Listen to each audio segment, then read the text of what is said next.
अस्सलामुअलैकुम। Welcome to my YouTube channel. मैं आप लोगों को खुशामदीद करती हूँ और मैं अल्लाह ताला से दुआ करती हूँ कि अल्लाह ताला हम तमाम मुसलमानों को दीन और दुनिया के भलाई नसीब अता फरमाए। आमीन सुम आमीन। आज हमने पढ़ने हैं कुछ सेंटेंसेस। चलते अपने बोर्ड की तरफ। सबसे पहले क्या है? सोच समझ कर बोलो। इसको इंग्लिश में क्या कहते हैं? थिंक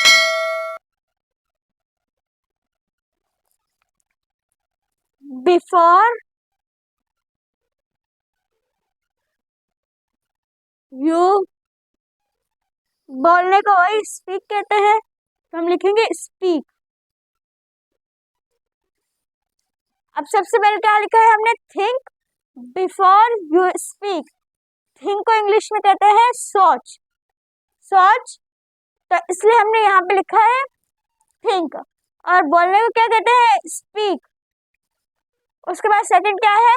तुम्हारा वक्त खत्म हुआ। उसको इंग्लिश में क्या कहते हैं? तुम्हारे को इंग्लिश में कहते हैं यूर।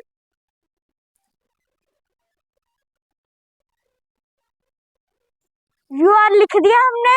उसके बाद वक्त है, वक्त को इंग्लिश में क्या कहते हैं? टाइम। और टाइम के बाद इस, इसका मतलब क्या होता है? Your time is up. खत्म को क्या कहते हैं? अप। ये भी हमारे पास आ गया। तुम्हारा वक्त खत्म हुआ। Your time is up. उसके बाद क्या है? ये तो बहुत ही अच्छा है। किसी की भी तारीफ करते हैं या कुछ कपड़ों का बोल देते, कुछ भी चीजों का बोलते हैं ये तो बहुत ही अच्छी है या अच्छा है, तो इसको इंग्लिश में क्या कहते हैं? दिस। दिस हमने यहाँ पे इसलिए लगाया क्योंकि ये है। ये को इंग्लिश में क्या कहते हैं? दिस। तो इसलिए हमने यहाँ पे लगाया दिस। है को इंग्लिश में कहते हैं इज, तो हमने यहाँ पे इसलिए लगाएंगे is. This is too good. Good यानी अच्छा। ये तो बहुत ही अच्छा है। This is too good. उसके बाद क्या है? मत भूलो। कोई भी लड़ाई करने के बाद भूल जाता है या कुछ भी करने के बाद भूल जाते हो तो उसको बोलते हैं हम मत भूलो, या अपनी गलती मत भूलो। तो इसलिए हम मत भूलो को इंग्लिश में क्या कहते हैं? मत को इंग्लिश में क्या कहते हैं? डोंट। उसके बाद क्या है? भूलो। भूलना या भूलो, इसको इंग्लिश में कहते हैं फॉरगेट। तो हम लिखेंगे यहाँ पे फॉरगेट। डोंट फॉरगेट, मत भूलो। वापिस आओ। अब वापिस आओ को हम इंग्लिश में क्या कहते हैं? गो। गो यानी जाना। और बैक, गो बैक, वापिस आओ। उसके बाद क्या है? उसके बाद क्या है? मत जाओ। मत को इंग्लिश में क्या कहते हैं? डोंट। उसके बाद क्या है? जाओ को इंग्लिश में क्या कहते हैं? गो। डोंट गो, मत जाओ। उसके बाद क्या है? एक निवाला खा लो। तो उसको इंग्लिश में क्या कहते हैं? टेक आ। निवाले को इंग्लिश में क्या कहते हैं? बाइट। अब सबसे पहले क्या है हमारे पास? सोच समझ कर बोलो। तो हम इसको इंग्लिश में क्या करेंगे? इंग्लिश में कन्वर्ट करने के लिए सबसे पहले हमने लिखा है थिंक। थिंक उर्दू में कहते हैं सोच को। सोच यहाँ पे सबसे पहले लिखा हुआ है तो इसलिए हमने, जाहिर सी बात है, तो हमने यहाँ पे थिंक ही लिखा होगा। Think before you speak. Speak यानी बोलने को बोलते हैं।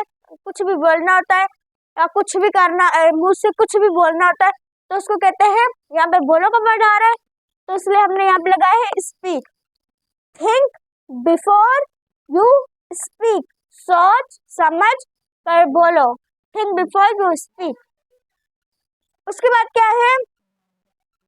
तुम्हारा वक्त खत्म हुआ।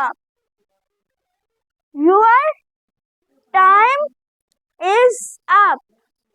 तुम्हारे को इंग्लिश में क्या कहते हैं? यू। जैसा कि हमने पहले भी पढ़ा, तुम्हारा या उसको कहते हैं यू या आपको। ये तुम्हारा भी हो सकता है, तुम भी हो सकते हैं, या आप भी हो सकते हैं। यू के मायने है तीन तीन, लेकिन अगर साथ में आर आ जाए तो वो तुम्हारा हो जाएगा। तो उसके बाद क्या है? तुम्हारा वक्त खत्म हुआ। वक्त तो इंग्लिश में क्या कहते हैं? टाइम। तो इसलिए हमने लिखा यहाँ पे टाइम। योर टाइम इस यानी है, जो हमने है इसका मतलब होता है खत्म हुआ है। और अप यानी खत्म। अप को इंग्लिश में कहते हैं अप की उर्दू में कहते हैं खत्म। तो इसलिए हमने यहाँ पे लिखा है अप यानी खत्म। योर टाइम इज अप, तुम्हारा वक्त खत्म हुआ। उसके बाद नेक्स्ट क्या है? ये तो बहुत ही अच्छा है या अच्छी है। हम कुछ किसी भी चीज की तारीफ करते हैं जो हमें बहुत ज्यादा अच्छी लगती है, तो इसको हमने इंग्लिश में कैसे कन्वर्ट किया है?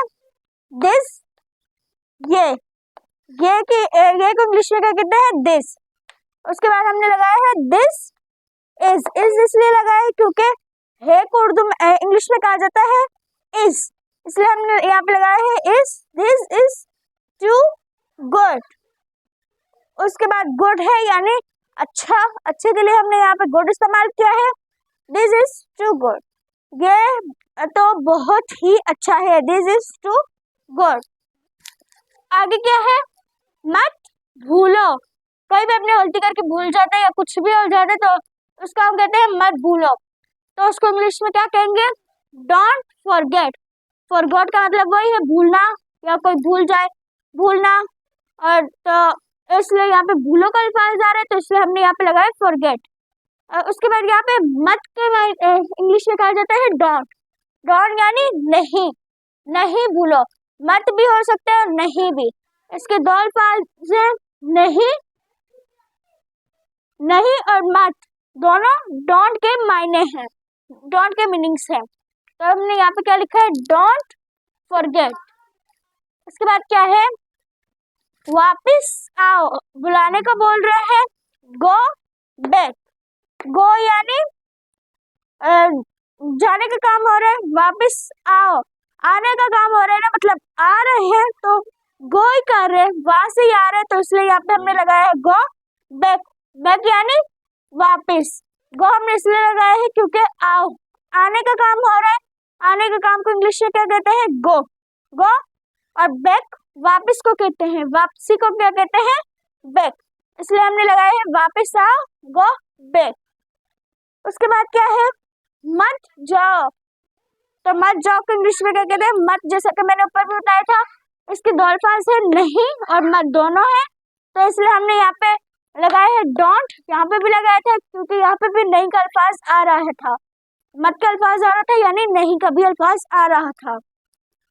तो इसलिए हमने यहाँ पे लगाया है डोंट। जाने का काम हो रहा है, जाओ, जाने का काम हो रहा है, तो इसलिए हमने यहाँ पे लगाया है जाओ, गो। तो इसलिए हमने लगाया है गो। मत जाओ मिला के क्या बना है? Don't go. उसके बाद क्या है? एक निवाला खा लो। इसलिए हमने क्या इस्तेमाल किया है? टेक। टेक या टेक आ बाइट। निवाला, टेक यानी खा लो, टेक अ बाइट, एक निवाला खा लो।